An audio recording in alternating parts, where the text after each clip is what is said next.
Seja bem-vindo ao canal Nerd no Direito. O vídeo de hoje é o Legado de Júpiter. É bom? Será que o Legado de Júpiter consegue ser melhor ou se equiparar ao The Boys? Depois da vinheta você vai saber.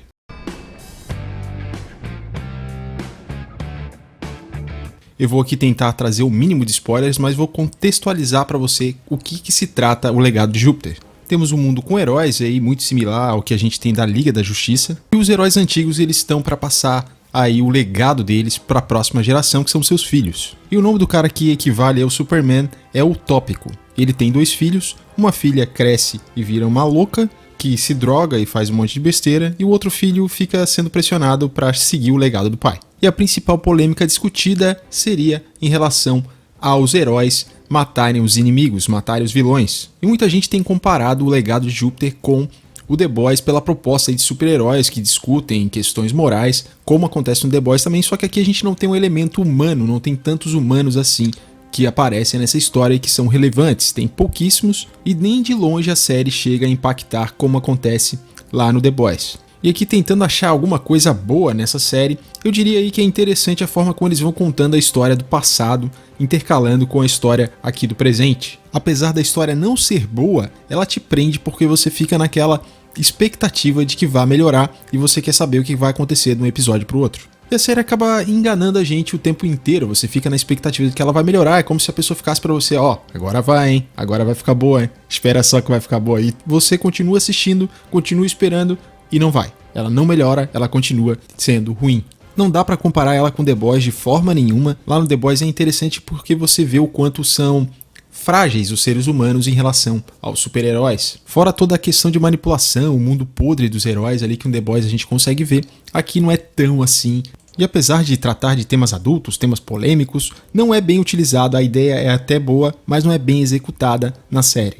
A questão da violência não chega nem perto do que é o The Boys. Os efeitos visuais são fracos, a maquiagem também, por exemplo, de um vilão que aparece é bem ruim. Pra você ter ideia, tem vídeo do YouTube aí de fã fazendo vídeo, sei lá, de Dragon Ball, live action e coisas assim, ou Street Fighter, que fica melhor do que a gente vê aqui nessa série em relação a efeitos visuais. A série não dá pra dizer que é uma série adulta, ela é mais adolescente assim, mesmo assim eu acho que nem adolescente vai gostar tanto dessa série. A meu ver, ela não pode ser equiparada ou comparada com The Boys, não pode também ser equiparada aí ao Arrowverse, que é uma proposta diferente dessa. Eu diria que o Legado de Júpiter se aproxima mais, aí poderia ser um pouco mais comparado com os Titãs que nós temos no Netflix, porém, na minha opinião, Titãs consegue ser melhor, principalmente a segunda temporada. O meu nível de frustração foi muito similar ao que é, por exemplo, aquela série do Ragnarok, não o Thor Ragnarok, mas sim a série da Netflix que tem, baseada na cultura nórdica, em que o rapaz consegue ali os poderes do Thor. Se você não viu, também não recomendo que você assista Ragnarok, porque eu achei bem ruim também.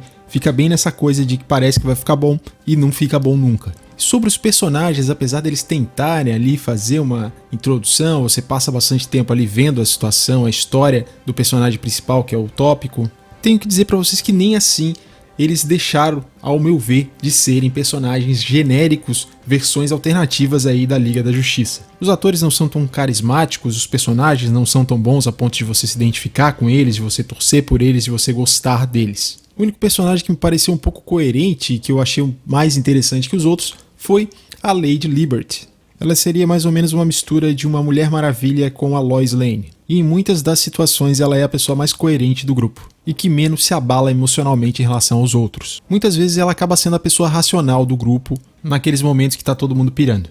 As batalhas são tanto fracas porque elas não têm bons efeitos especiais e principalmente também ali por algumas incoerências. Tem personagens, por exemplo, que têm super velocidade e eles, na hora que estão batendo em alguém, eles não usam essa super velocidade. Eles vão rápido até a pessoa, de repente quando tá dando socos, ela fica na velocidade normal, como se fosse um humano normal. Sem falar a incoerência das batalhas, às vezes, sei lá, eles estão tomando uma baita de uma surra e vem um cara que tava tomando uma surra igual, que não tava conseguindo fazer nada, ele vai lá, e ele consegue um grande efeito de força, que ele nem parecia ter, mas ele faz sem nem ter uma explicação, alguma motivação para ele ter ficado de repente forte daquele jeito.